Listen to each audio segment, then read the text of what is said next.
pessoal, a nossa equipe é composta por mim, Vânia, Milagres, Marciane, Micaele e Jardel. Nós somos acadêmicos do curso de Letras da UFMA-NEAD, do Polo de Humberto de Campos. Nesta videoaula, iremos discorrer sobre um pensador muito especial. Ele se chama Dermerval Saviani. Assim, primeiramente, estaremos apresentando a biografia e as obras desse autor. Em seguida, faremos abordagem do contexto histórico do seu pensamento e faremos um breve comentário sobre a sua obra Escola e Democracia. Logo após, discorreremos sobre a perspectiva filosófica que o influenciou. E, por fim, estaremos abordando sobre sua principal concepção pedagógica, bem como sua importância para a formação dos educadores, como agentes da mudança social.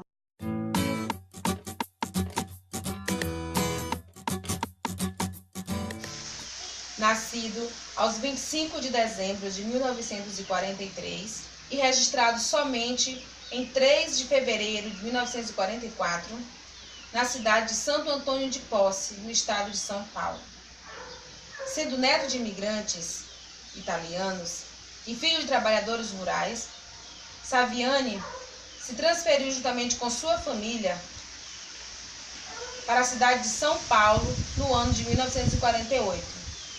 Concluiu o curso primário em 1954, em São Paulo.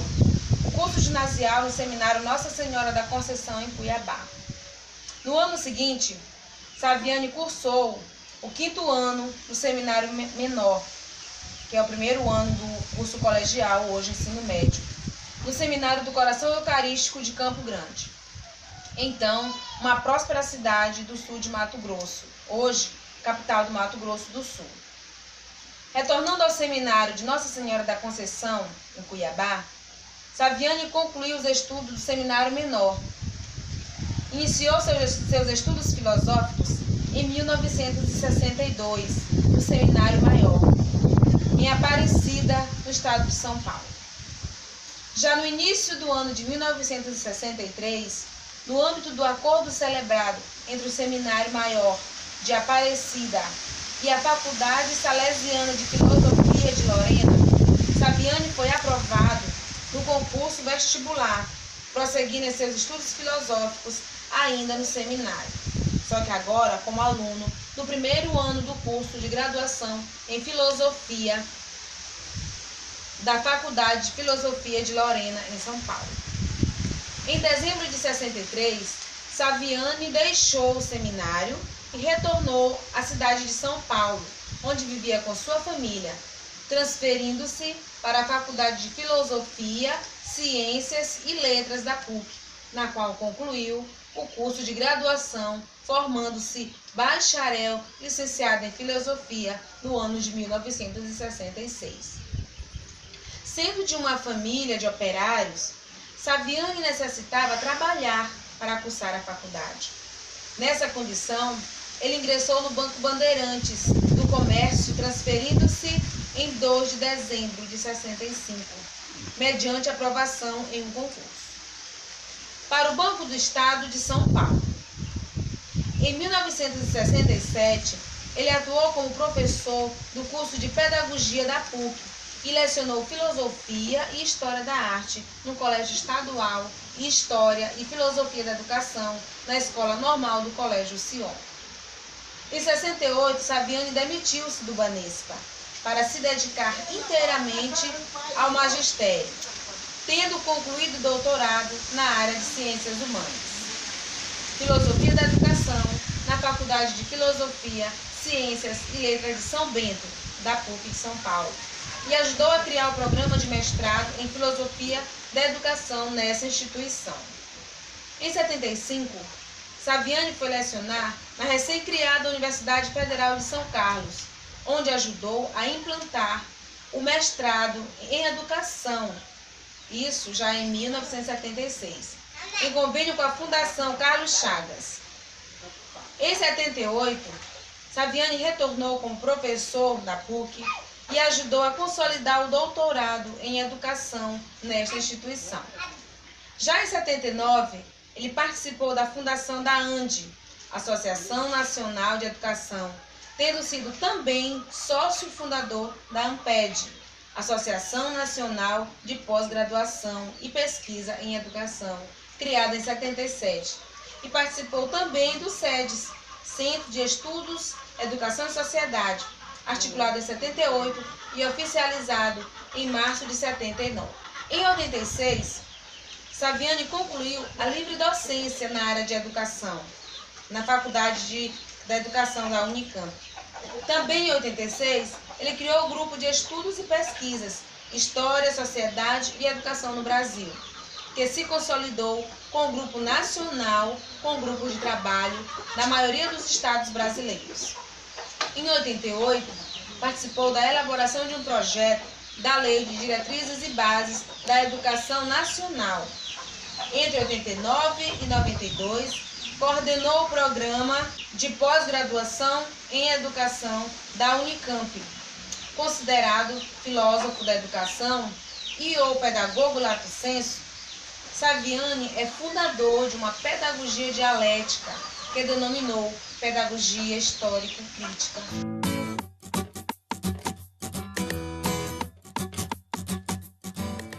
As obras de Saviani são Educação Brasileira, Escola e Democracia, Educação do Senso Comum, Consciência Filosófica, Ensino Público e algumas falas sobre universidade, sobre concepção politécnica, a nova lei da educação, trajetória, limites e perspectivas, pedagogia histórica crítica, primeiras aproximações, educação e questões da atualidade, política de educação no Brasil, papel do Congresso Nacional na legislação do ensino, a nova LDB ao novo Plano Nacional de Educação por uma ou outra política educacional, da nova LDB ao Fundeb, história das ideias pedagógicas no Brasil, a pedagogia no Brasil, história e teoria, interlocuções pedagógicas, conversa com Paulo Freire e Adriano Nogueira e 30 entrevistas sobre educação, educação em diálogo, pedagogia histórica crítica e luta de classes na educação escolar, abertura para a história da educação, o Lunar CP, paixão, dilemas e perspectivas da educação, Sistema Nacional de Educação, Plano Nacional de Educação, significado, controvérsias e perspectivas, história do tempo e tempo da história.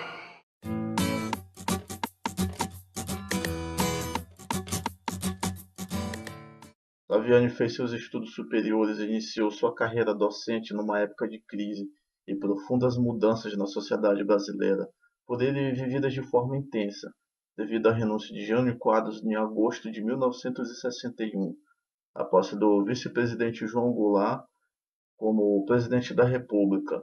Deu-se com a instalação do regime parlamentarista em 6 de janeiro de 1963.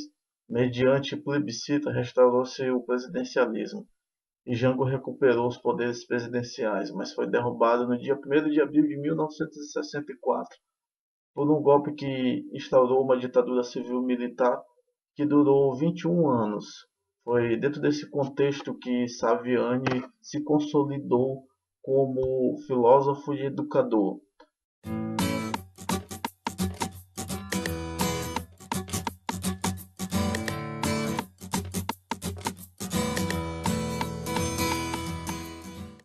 Bem, pessoal, no livro Escola e Democracia, Saviani divide a escola em dois grupos: o grupo das teorias não críticas, das teorias crítico-reprodutivistas, cada uma montada por 3 pilares.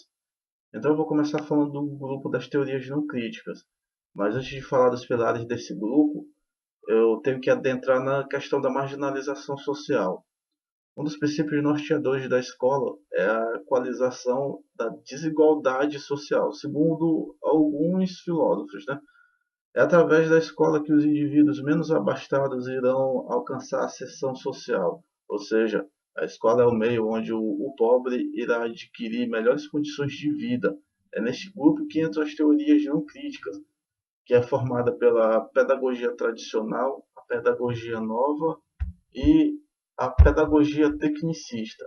A pedagogia tradicional é caracterizada pelo foco no professor, e não no aluno, ter um ambiente frio, sala de aula pobre em cores, os castigos com o intuito de alcançar a aprendizagem são comuns.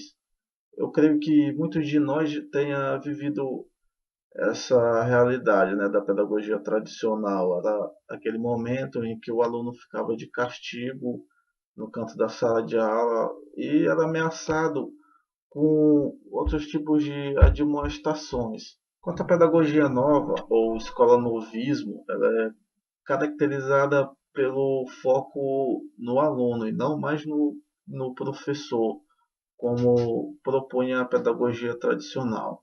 Na escola novismo, há um ambiente colorido, cadeiras e mesas e bebedouros são adequadas à altura da demanda, e o foco da aprendizagem recai no aluno e não mais no professor, como era na educação tradicional. O ambiente rico em cores e jogos arraigados à aprendizagem torna o ensino mais atrativo para a demanda mais deleitante, contrário à pedagogia tradicional, que ela impunha um certo tipo de medo nos discentes. Já a pedagogia tecnicista, ela compõe o último pilar do grupo das teorias não críticas. Para o tecnicismo, tanto o professor quanto o aluno não são valorizados. É um método onde não há criticidade, a ausência da inovação e a cópia e reprodução são difundidas. O tecnicismo é um instrumento que define perfeitamente os interesses do capitalismo, pois ele prepara o indivíduo para o mercado de trabalho, para a indústria. Valores e boas maneiras não são priorizados. No período da ditadura civil-militar, o tecnicismo foi difundido nas escolas, pois mentes críticas e reflexivas não eram bem-vindas. Nesse período, a filosofia e sociologia foram proibidas, pois são duas disciplinas de grande incentivo à criticidade, né, ao questionamento. Então, estes foram as teorias não críticas, precedida pela questão da equalização social, que define a escola como elemento de ascensão social. Mais tarde, a questão da equalização social foi rebatida pelas teorias crítico-reprodutivistas, a qual irei esclarecer a partir dos próximos vídeos. As teorias crítico-reprodutivistas inicia derrubando a questão da escola como equalizadora social. Foi dito no grupo das teorias não críticas que um dos princípios norteadores da escola era a equalização social. No entanto, para as teorias crítico-reprodutivistas, a escola é o meio de reprodução do capitalismo, é o ambiente onde há a formação das classes dominantes e das classes dominadas. Portanto, ela nega a afirmação de que a escola exerce a função de equalizadora social. A violência simbólica, a escola como aparelho ideológico do Estado e a escola dualista formam os pilares das teorias crítico-reprodutivistas. Eu irei começar falando do grupo das teorias crítico-reprodutivistas a partir da violência simbólica. O conceito de violência simbólica foi criado pelo filósofo francês Pierre Bourdieu, que descreveu o processo pelo qual a classe dominante impõe seu modo de pensar ao resto da sociedade. Quando se fala de classe dominante, não devemos restringir a ideia ao processo econômico. Também há o domínio cultural e intelectual. Também há um certo tipo de preconceito que se manifesta, por exemplo, na linguagem. Tem um certo tipo de preconceito quanto aos habitantes da zona rural. Dizem que eles falam de forma errada, julgam o português dele errado. Então, essa é a violência simbólica, que se manifesta na parte cultural. Quanto aos aparelhos ideológicos, ele postula que a escola tem dois tipos de aparelho, né? O AIE, que é o aparelho ideológico do Estado, ele é composto pela família, a escola, o jurídico, que é a ciência do direito, o político, a imprensa, cultura, o sindical, também tem a religião, né? Trata-se de um conjunto de ideias, elas reproduzem a ideologia das classes dominantes. Aí, em seguida, nós temos os aparelhos do Estado, né, que são abreviados pela sigla AE. Ela é formada pela parte ostensiva, que é a polícia, tem as Forças Armadas, o Exército, a Marinha Aeronáutica, o Judiciário. O poder político e ideológico estão ligados, visto que o poder utiliza das forças para dominar determinada massa, né? A ostensiva, que é formada pelas Forças Armadas e os tribunais, e a ideológica, um conjunto de ideias e uma forma não declarada de exercer pressão a serviço da coercibilidade. Como a tendência dos povos é permanecer fora da guerra, a segunda opção se faz mais útil em tempos de paz. No caso, a segunda opção é a parte ideológica, né? Em caso de extrema necessidade, eles vão recorrer à parte ostensiva, que são os tribunais, a polícia militar e as forças armadas. São os aparelhos repressores do Estado.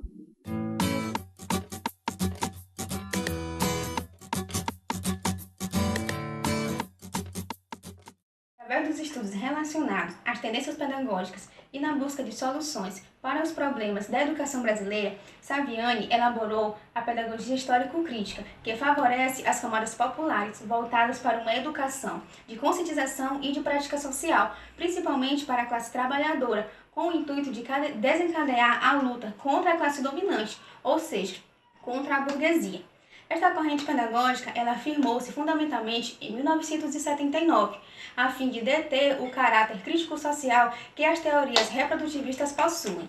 Acerca das teorias crítico-reprodutivistas e o início da teoria de Saviani, ele ressalta em seu livro, em 2008, que o reprodutivismo cede espaço e este esforço em encontrar saídas para a questão pedagógica na base de uma valorização da escola como um instrumento importante para as camadas dominadas vai generalizando-se, e multiplicaram-se os clamores para que essa concepção pedagógica se desenvolvesse com o intuito de exercer um influxo mais direto sobre a prática específica dos professores na sala de aula.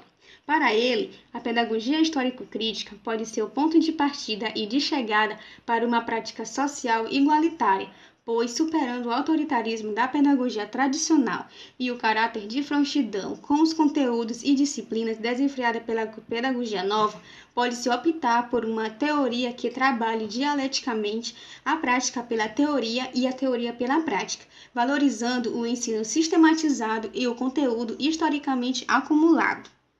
Diante do exposto, vale destacar que Demerval Saviani, com sua visão progressista, defende a concepção pedagógica histórico-crítica, a qual norteia a constituição de uma escola pautada no trabalho, na dialética e na praxis, possibilitando assim, dentre outras coisas, a construção de novas práticas pedagógicas. O pensamento produzido por esse autor foi fundamentado no estudo de diferentes referenciais. Dentre eles, podemos citar: do materialismo histórico dialético, temos Gramsci e Marx. Da filosofia da educação, temos Chuchodoksy, Manacorda e Schneideris. Da psicopedagogia, nós temos a escola de Vygotsky. E da pedagogia, Pistrac e Makarenko. Portanto, o estudo e a compreensão da concepção histórico-crítica é de fundamental importância na área de formação dos professores, pois essa concepção vai nos inspirar a praticar um ensino de qualidade com vista a contribuir com a formação de cidadãos dominadores do conhecimento para atuar ativamente na sociedade com criticidade, com vistas a mudanças, a fim de favorecer o bem comum, a equidade e a justiça social. Aqui finalizamos a nossa videoaula. Esperamos que vocês tenham compreendido o assunto que nos propusemos a explicitar sobre Demerval Saviani. Então, obrigada pela atenção e até a próxima. Tchau!